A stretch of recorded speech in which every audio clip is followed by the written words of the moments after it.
Jesus' ministry as is found in the Gospel of John. And where we are, we've pretty well covered chapter 3 and need to get on into chapter 4 and cover that and then answer questions, which will be question sheet number 6. Question sheet number 6. And Bill, would you see if we have some question sheet number 6 handy there? And we'll be glad to see that anybody gets those that needs them.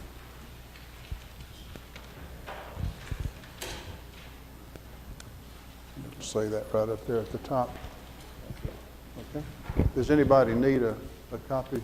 Bill, would you just take care of that? There's just one sheet, so we'll take care of that. Bill, right here behind you is a couple ready to help you. So let's be turning in our text to John chapter 3, really, and then we'll continue from there.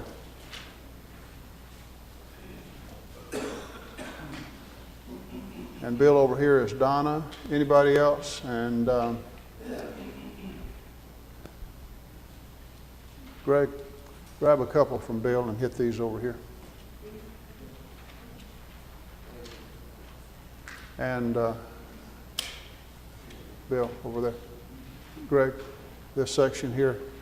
Cindy, and who else had a hand up?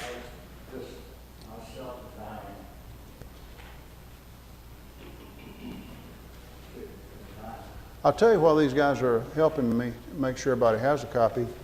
The next 2 Wednesday nights, the class will be taught by Aaron Johnson, the Lord willing. Next Wednesday is his night anyway. And those 2 Wednesday nights, I'm to be in Sicily and Italy. And so what I've done this afternoon, in fact, was to prepare questions ahead, question sheet number 7 and question sheet number 8. So we should be caught up on that. You know, if Aaron will do his part, I've done mine. So we got it ready for him. Hey, Greg, how about naming the 7 periods of the ministry of Christ? The years of preparation, the beginning of Jesus' ministry, the great Galilean ministry, the period of retirement, the end of Jesus' ministry, the last week, and the resurrection and now exaltation. Good deal. Did he do pretty good? That's not bad, is it? On those 7 points hang Matthew, Mark, Luke, and John. That's the outline we're following because that's just the natural outline. That's the way it flows. So one thing that is key to remember, you remember a couple classes ago, we were in John chapter 2, and we were just reviewing the point about that already been covered, where when Mary is hinting and suggesting, you know, look, they have no wine, so that's providing an occasion, you know, for him to do his miracle. And it turns out that was the timing that God wanted him to do that first sign. But on that part, though, when he said, mine hour has not yet come. Do you remember that we traced that throughout the Gospel of John all the way to the 12th chapter? And we saw several times where either it will say his hour had not yet come or his time had not yet come. But when you get to John chapter 12, the hour has come. And he said that not only initially when the Greeks said, sir, we would see Jesus. He said the hour has come that the Son of Man be glorified. But then right after that, he went on to say, and what shall I say? Father, save me from this hour, but for this hour was I born. For this hour came I into the world. And so the hour that he's moving toward is that great redemptive work that he was to accomplish. And what I said is that will help explain some things that otherwise would not be as apparently as apparent or obvious. Why he goes where he goes and does what he does, and all of these things, like for example, Greg, a while ago, Greg Young said the closing of his ministry, sometimes we say Perean ministry. because the closing of the ministry was at Perea, which is across the Jordan. But why would he do that? I mean, there's all kinds of territory. Why is he there? Because that kept him out of reach of the authorities at Jerusalem till the time came that he set his face to go to Jerusalem, at which time he was crucified. He was crucified when the Father was ready, when the Father said so. But that explains why the last several months were in Perea. His hour had not yet come, and yet he's filling the time with ministry. It also helps us to understand something that, as I was saying, last time before last, whenever I taught last, whenever that was. Let's see, last time was our singing night, wasn't it? So it was a week before last. But we were making the point here, based on John chapter 3 and verse 23, that John is baptizing at Enon near Salem. But the verse right above that, it says in verse 22, Jesus and his disciples were in Judea, and he's spending time with them and baptizing. So there's overlap, there's concurrent ministry, but they're not in the same place. Jesus is in Judea, and it says that John is in Enon near Salem, and we show that this really is a strategic location. He's close to the Decapolis. He's close to Galilee. And it's going to be up here, of course, that Herod Antipas, after this, is going to arrest John, which that kind of makes more sense, you know, when you know that he was up near his neck of the woods. And so, because of John's bold preaching, Herod had him arrested and imprisoned and then put to death. But with all the baptizing Jesus is doing in verse 22, and then you remember as we go on down a little bit further and look at verse 26 in John chapter 3, they came to John. Aaron, what did they say to John?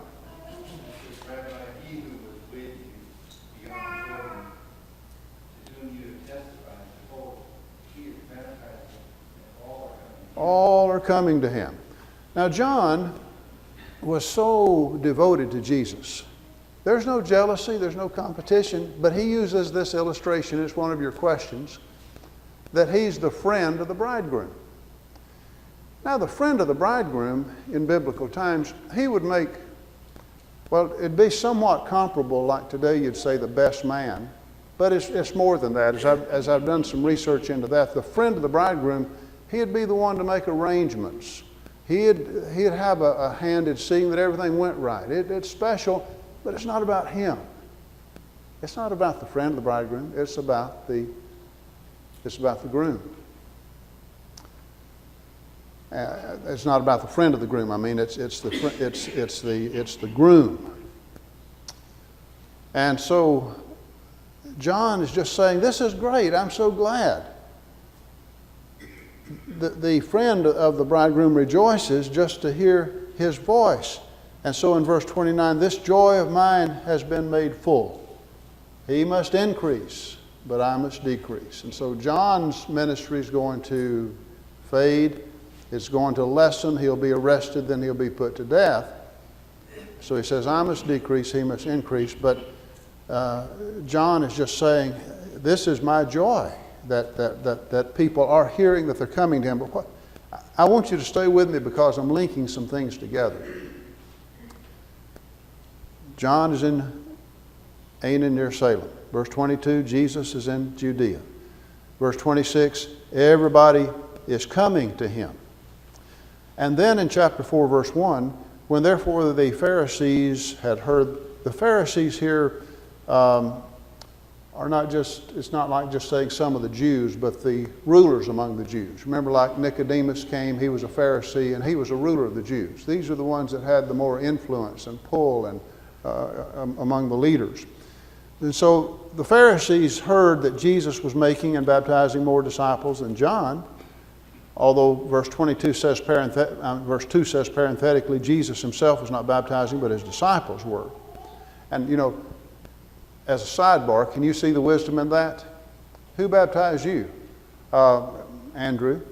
Who baptized you? Matthew. Well, Jesus baptized me. Nobody could say that. Jesus made sure nobody could say that. Nobody could make any special claim that Jesus had personally baptized them. There's wisdom in that. But anyway, the point is it was under his directives and his authority, and therefore the statement is made still he was baptizing at this point more than John. And word's getting out. Everybody's coming to him, 3:26. The Pharisees are hearing about this, and that's when verse 3 says, he left there. You don't do that. You don't have a ministry where everybody's coming to you. Everybody's being baptized. The rulers are hearing about it. People are talking about it. It's successful in every way you can measure success, and you leave it? Who would do that? And I will tell you that for some time I had overlooked that point. But it ties in very much with where we started out in John 2. His hour had not yet come. Because the way things are going, the excitement it's snowballing, it's increasing, it is increasing, and if he doesn't do something, then prematurely, the very things that ended up leading to his death, the opposition, the conflict with the rulers that did result, in Caiaphas, the high priest, and you know how that was going to all play out. But what happened then would happen a lot sooner if he had stayed there, you see. So he's working on the Father's timetable. And it's going to explain something else. As it goes on to say, he goes to Samaria on the way to Galilee. And you don't do that usually. That's not the way you usually traveled. But the text says he needed to go that way. And we'll find out why. Aaron? Also in this, it effectively transitions from John's ministry to Jesus, even though, like I said, it's not something that gets fully developed because his time hadn't come, but it was enough for that, almost like a handoff. Carrying the torch. Yeah, where John steps down out of that, recognizing, and that there's a redirect of the attention toward Jesus.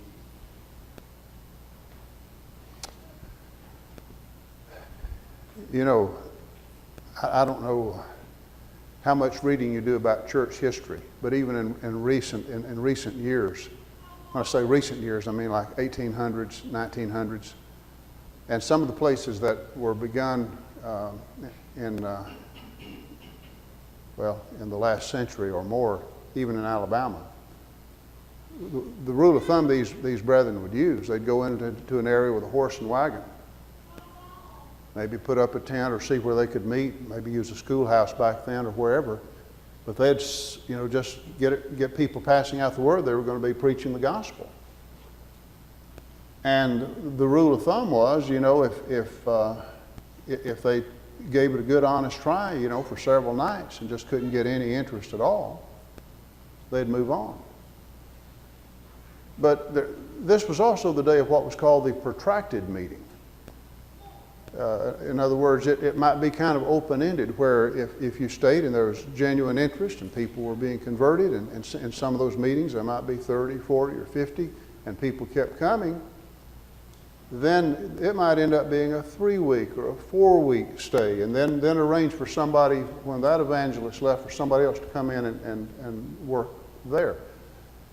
But just historically, the way you preach the gospel, when you get a lot of interest going and people coming and being taught, you stay and you cultivate that, you work that out.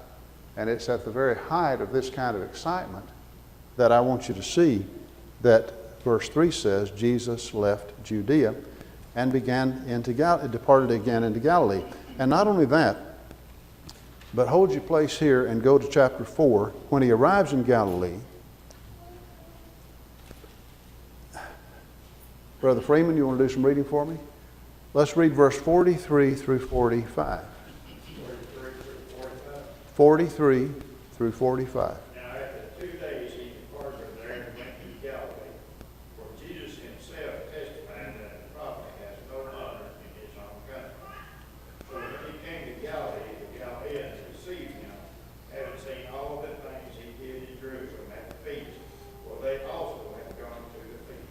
Okay. And then it's going to tell about the healing of the nobleman's son. But I want to pull some things together here too. You are staying with me, aren't you? So far, we're on the same page. Don't confuse what is said here with the same words when they were said somewhere else.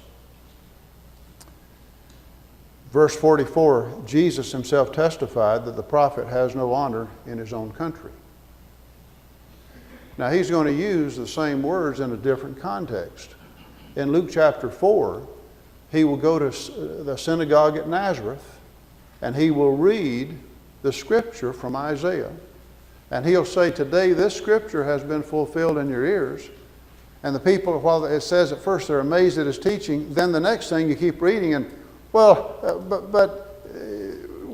we know his mother Mary and his brothers and his sisters, and the text says they were offended at him. And that's when Jesus said, no prophet is without honor, save in his own country and among his own kin. And so in Nazareth, he really couldn't do a lot. He's going to be mainly in Capernaum. Greg, in the great Galilean ministry, he's going to be living primarily in Capernaum. That's the text that we'll call that his home. That's where he dwelt. But see, over there, Jesus is making this statement in regard to the fact that the people rejected him at Nazareth, and so a prophet is not without honor save in his own country. Now, that's not what he's saying here. In John chapter 4, we're connecting the fact that he left Judea where there's such excitement. He goes through Samaria that we're about to study, spent 2 days there, and where it says after 2 days, that means at Samaria. Then he arrived in Galilee, where Jesus testified that a prophet has no honor in his own country. Now, see, he left Judea where everybody's coming. He says, let's go up to Galilee. And yet you read in verse 45, when he came to Galilee, the Galileans did what? They received him. So this is where it's being used in a relative sense. This kind of, there's fireworks, there's just excitement. This is all people are talking about. Everybody's coming to him in Jerusalem. It's snowballing. Let's remove ourselves from here. Let's go into Galilee, where I'll be received, but not as much. Not as much excitement will be generated. And so here it's in a relative sense that he says a prophet is not without honor except in his own country, because the very next verse is going to say the Galileans received him. But they received him in such a way that he can still go about doing his work there without the excitement that would have resulted in his death down at Jerusalem. Does any of that make sense? But this is, again, almost identical wording to what's said in another context, when you'll not see in that verse it talking about people receiving him like it does here in verse 45. It'll talk, in fact, it'll say that they led him to the precipice of the city, the high point on which the city was built, to try to push him off and kill him. That's in Luke chapter 4. So there's that context, but the same words can be used in another context and have a different application. So it's not the same instance, right? No. Is it in the same period? About 7 periods, is it the same one?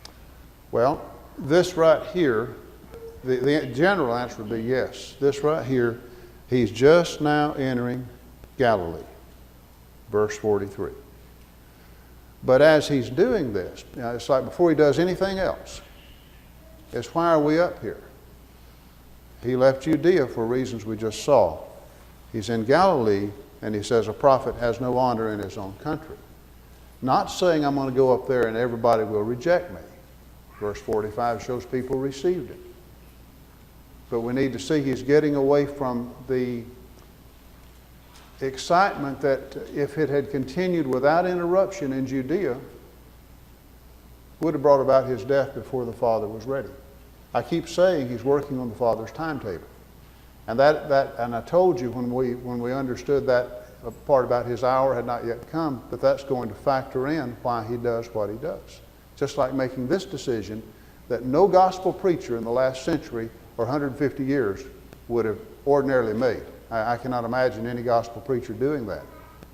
But these are unique circumstances. It's the redemptive work for which he had come, and everything revolves around that. So, bear that in mind. Sir. To that verse 24 in chapter 4 Okay. of Luke. Oh, yeah, okay. Translates it this way: truly I say to you, no prophet is welcome in his hometown. So that Right. gives you a little bit. Right. Okay. But you know how any of us can be. You read something and that you have things you associate with it, so you're automatically thinking it's the same time, maybe that is in another place. And I just wanted you to see that here is a different context. That part said, no prophet is without honor. The next verse is going to say that they received it. It's just, it's kind of like when you're studying another completely different subject. When you're studying what Paul wrote to the Corinthians, and he's mentioning the brethren of Macedonia, that when they gave to help the poor saints at Jerusalem, he says they gave out of their, who remembers this, out of their deep poverty. So the Macedonians were in poverty. They were in poverty compared to the more affluent Corinthians. But they had more than the needy saints at Jerusalem, because if that were not true, then that'd defeat the whole purpose. Somebody be having to take up a collection to help those in Macedonia, don't you see? So poverty there is relative to the affluence of the Corinthians and the destitute condition of the brethren in Jerusalem. Well, let's go on here. So I've had the occasion to go to the tell that has been identified as Enon, near Salem right here. It's very close to the Jordan River. I showed you this last time. This particular map is created by the English Standard Atlas people just to focus on the territory covered in the Gospel of John. It's really a good map just for that purpose. This tell has been identified as Enon. There has been some excavation on it. What you're looking at across the other side is the Decapolis. So John is in that area. And what impressed me, I've had the occasion to be at this location only one time, but what impressed me was the numerous pools of water that are still by that location. In the distance, if you follow the tree line, that's the Jordan River. So we're on the western side of the Jordan, but there's just one pool after another, places that are very suitable even today to serve to baptize someone. So I've shown you that. Okay, now in chapter 4, the text tells us in chapter 4 that he left Judea, verse 3, and departed again into Galilee. When it says departed again into Galilee, we saw him in chapter 2. He was in Cana of Galilee. Then he went to Jerusalem, attend the Passover, cleanse the temple. Nicodemus, chapter 3, the discussion we saw with Nicodemus. And so here we are now after what we said about the increased number of people coming and baptisms. This is when he leaves and departed again into Galilee. It's again because that's where he had come from before he had gone down south. So it says he had to pass through Samaria. Now, do y'all mind if occasionally I read from the New American Standard? I know Darrell doesn't mind. But that's the way he puts it in the New American Standard. It says, and he had to pass through Samaria. And what does the New King James say? It says, but he needed to go through Samaria. And here again, that is, the shortest distance between 2 points is a straight line, right?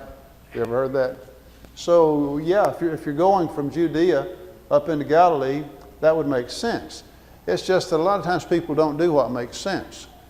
There was such animosity between the Jews and the Samaritans that it was very common.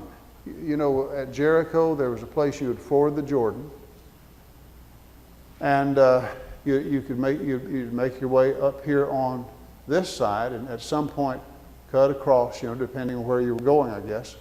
But a lot of times it'd be avoided altogether. If you were in Galilee, it'd be the same thing. You'd go this way, or if you were down here, you'd go that way.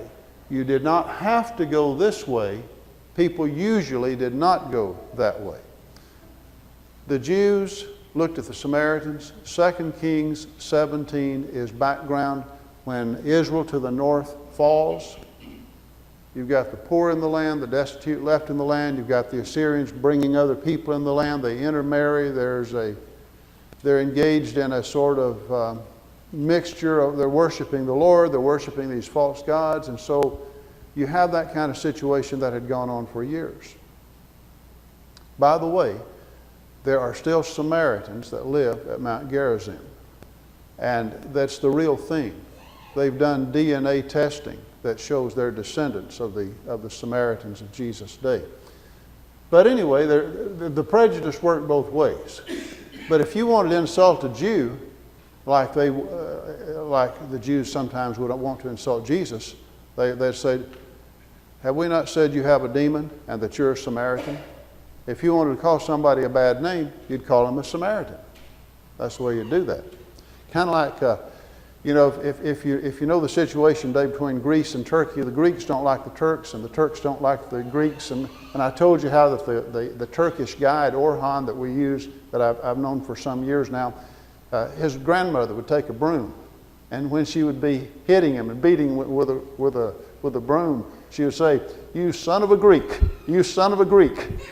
So you want to call somebody a bad name. If he's a Turk, you call him a Greek, and you want to call someone a bad name, you call them a Samaritan. Over there in Luke chapter 10. What do we call that story when there's the man from Samaria that helped the man that fell among thieves? What do we call that man? The Good Samaritan. Do you know that? I mean, that's what we call him. Do you know that's not in the Bible? In fact, the man that Jesus asked, which of these proved neighbor, could not even say the word. He said, the one, I suppose, that helped him. And that's when Jesus said, go and do likewise. Nobody back then talked about a Good Samaritan. So, here's Jesus going to make his way, and he's going to go up there.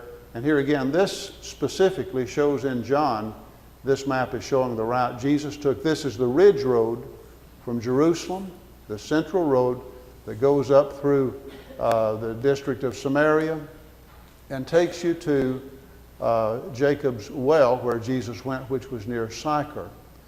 I had a photo that Todd Bolin made.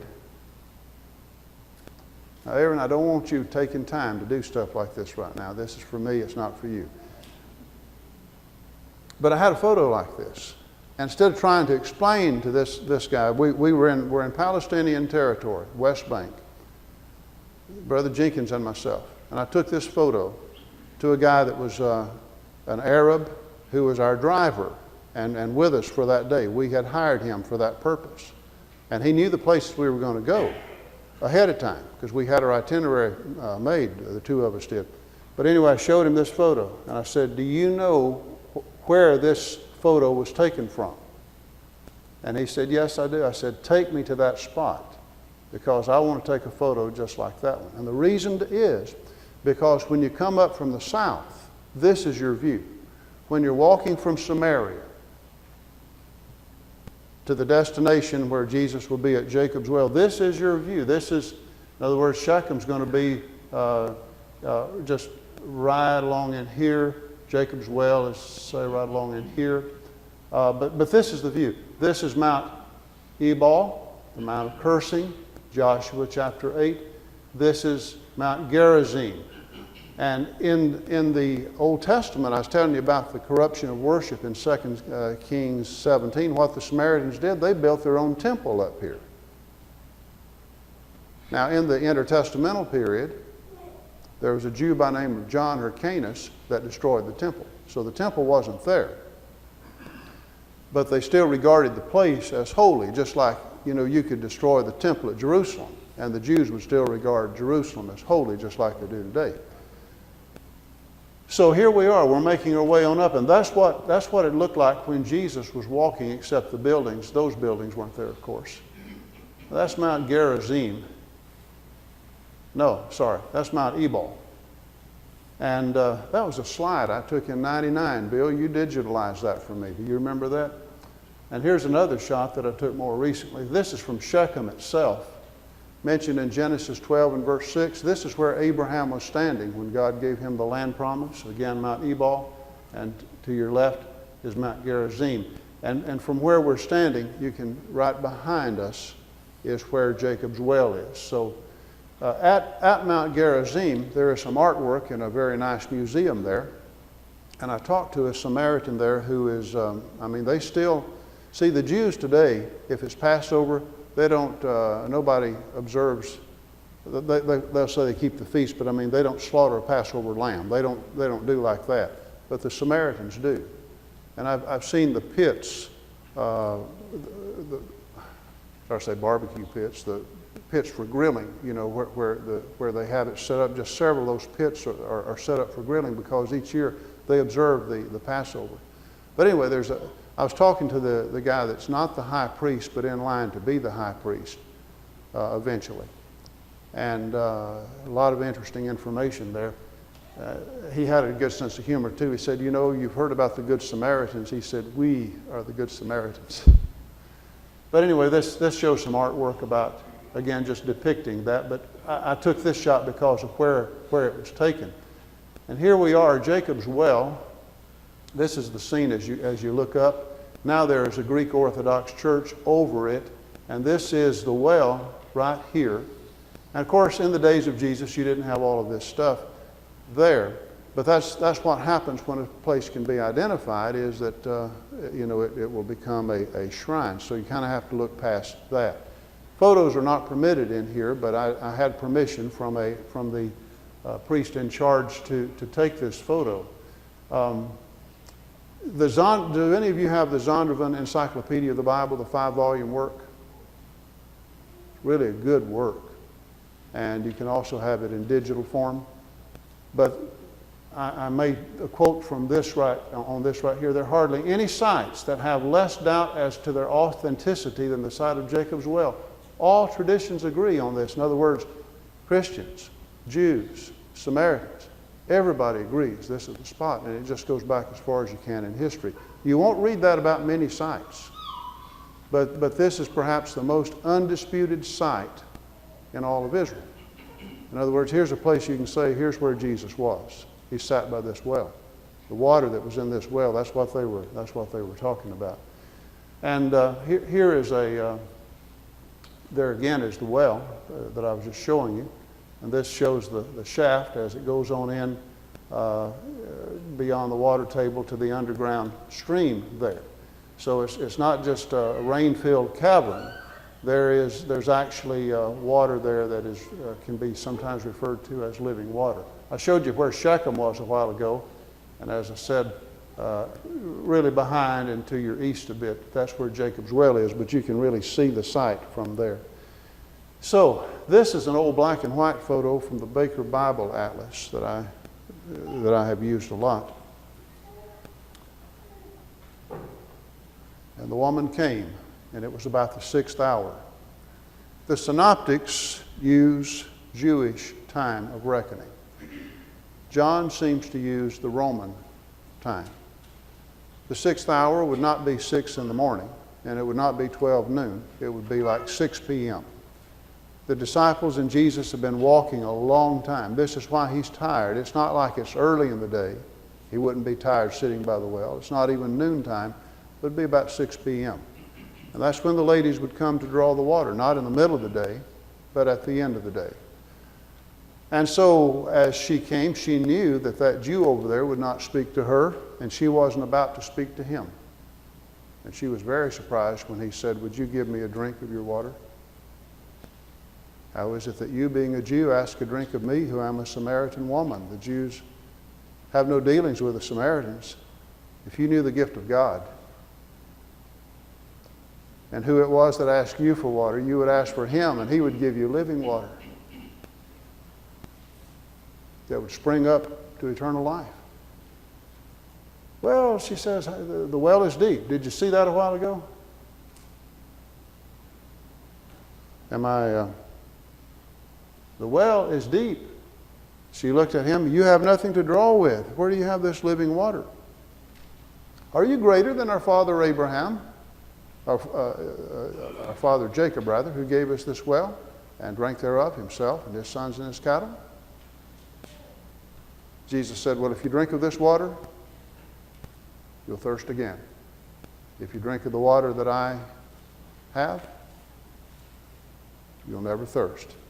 And as I started to say a while ago, it'll become a stream of water springing up to eternal life. Sir, give me this water that I come not all the way hither to draw.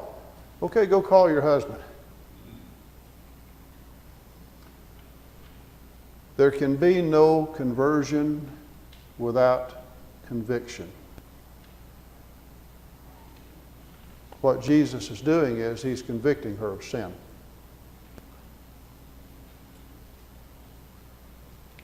I have no husband. You well said you have no husband. You've had how many husbands?